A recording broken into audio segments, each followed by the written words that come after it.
Okey, baik. Assalamualaikum dan selamat petang kepada semua. Okey, live hari ini Fiti nak bersembang nak bersembang, nak bercakap pasal sebenarnya macam ni. Ada yang member Fitri ni, dia baru nak berjinak-jinak dalam YouTube, nak berjinak-jinak dalam apa jenis video lah kan.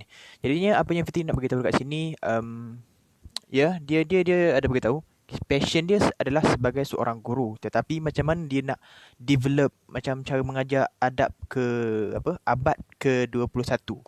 Okey. Jadinya apa yang Fitri nak share kat sini adalah dia tanya Fitri lah macam mana kita nak membina keyakinan kita di hadapan kamera, di hadapan student dah tentu, tapi bila kita nak bersembang untuk dalam kamera untuk konten-konten yang kita akan hasilkan, dia rasa macam okey, aku tak ada keyakinan lah, tak ada apa nak cakap depan kamera pun rasa macam macam dah ramai orang kan. Jadi maknanya bila tambah tu baru kamera, kalau ditambah pula dengan ramai orang, mungkin dia lagi rasa gugup, rasa takut kan. Jadi apa Fiti nak share kat sini, Fiti tak nak share untuk dia seorang saja.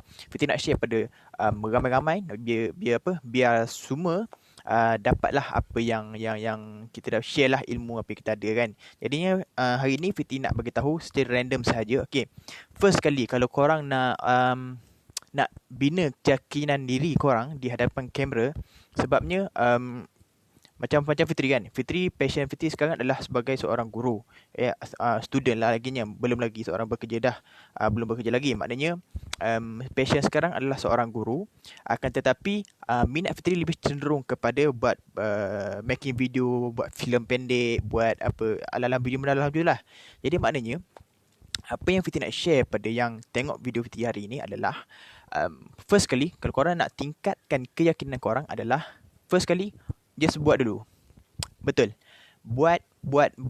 Maknanya bila korang dah buat, korang akan kalau korang rasa macam tak yakin lagi, korang tengok dulu, korang study dulu korang punya video. Ataupun kalau korang nak lebih advance lagi, korang nak lebih hardcore lagi, korang post dekat mana-mana laman sosial korang dan korang cuba minta komen daripada netizen, maknanya bukan kecam. Okay, kecam tu adalah topik yang seterusnya kita akan bincangkan nanti. Okay, maknanya bila korang dah post mana-mana pun ataupun korang study, korang akan nampak di mana kekurangan korang, korang akan nampak di mana rasa macam tak perfect korang. Itu adalah salah satu orang kata macam kita study, kita buat latihan, jadi itu adalah latihan kita secara tak langsung. Okay, jadi maknanya bila kita buat, just buat, kita post, mungkin akan ada yang tegur. Okay, contoh macam Fitri kan. Fitri buat ada salah kan. Lepas tu ada yang komen, Fitri macam ni salah lah, cuba betulkan macam ni. Jadi dari situ kita mendengar pandangan orang. Jadi itu menjadi satu poin nombor 2 adalah kita mendengar pandangan orang, kita terbuka dengan kritikan. Jadi bila kita nak jadi yang lebih, kita tak gugup, kita nak lebih yakin di hadapan kamera, kita juga perlu menerima kritikan ataupun komen daripada orang-orang lain. Dan juga maksud yang isi yang ketiga adalah, maknanya bila dari segi komen tu ada dua jenis tau. First kali dari segi kecaman, dah tentu kecaman. Yang kedua adalah dari segi kritikan. Kritikan ni dia macam biasa, bila dia kritik, dia akan memberi satu jalan solusi dia. Bila kecam ni, apa kau buat ni tu, tak jadi. Itu juga satu orang kata satu kritikan juga sebenarnya, tapi dalam bentuk kecaman. Kita boleh ambil juga dari pandangan dari sudut yang positif. Okay, first kali korang buat. Yang kedua, bila korang dah buat, korang post mana-mana ataupun korang study dulu, kena menerima secara terbuka apa komen orang, apa yang pandangan orang lain tengok pada video anda semua.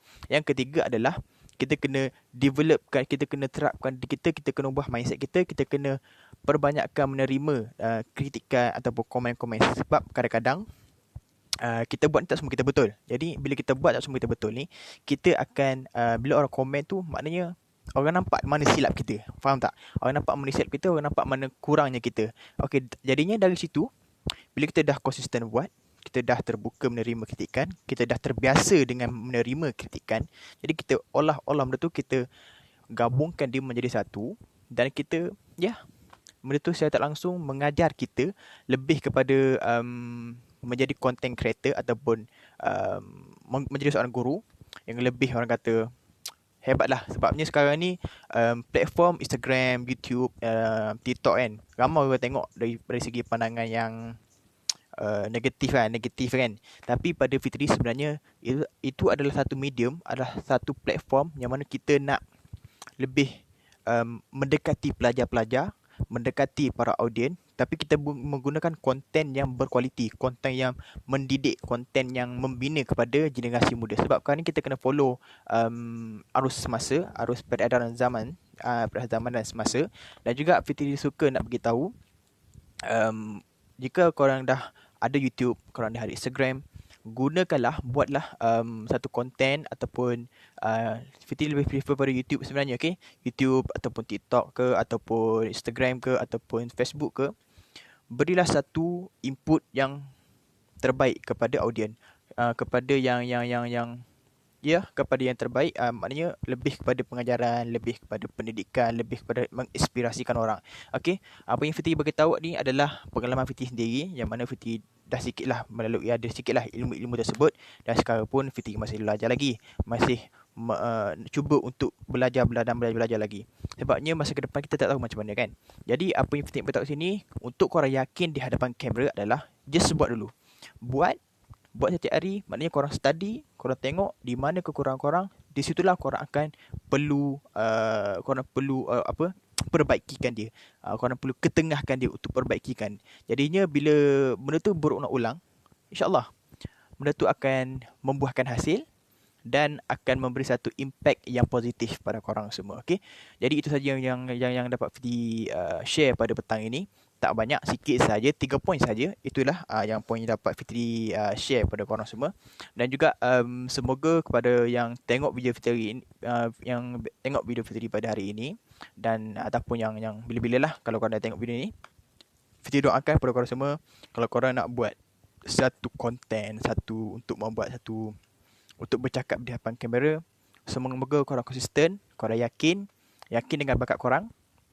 Satu lagi Fitri nak pesan, jangan memplagiatkan, jangan meniru style ataupun gaya online kan. Jadinya maknanya mengambil inspirasi, kita melihat, mengambil inspirasi itu boleh, tetapi jangan kita meniru, jangan kita copy paste apa yang orang dah buat. Be yourself, jadi diri sendiri.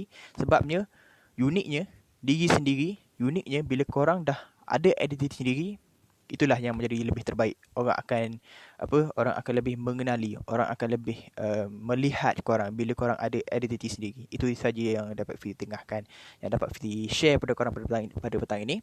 Dan itu saja. Untuk korang yakin di hadapan kamera, korang kena konsisten, korang kena just buat, jangan rasa segan dan malu. Jika korang rasa malu, korang kena dia walaupun permulaannya korang kena bermula daripada salah dulu. Tak semuanya korang buat betul. Sebabnya itu adalah satu latihan, satu pengajaran kepada korang semua. Okay? Dan itu dapat Fitri ketengahkan, dapat Fitri share kepada korang semua. Okay? Semoga kita berjumpa lagi di video yang akan datang, di lain hari dan lain masalah, insyaAllah macam mana kita jumpa lagi. Okay? Semoga apa yang dapat Fitri share ni manfaatlah kepada korang semua, dan kita jumpa lagi. Okay? Assalamualaikum.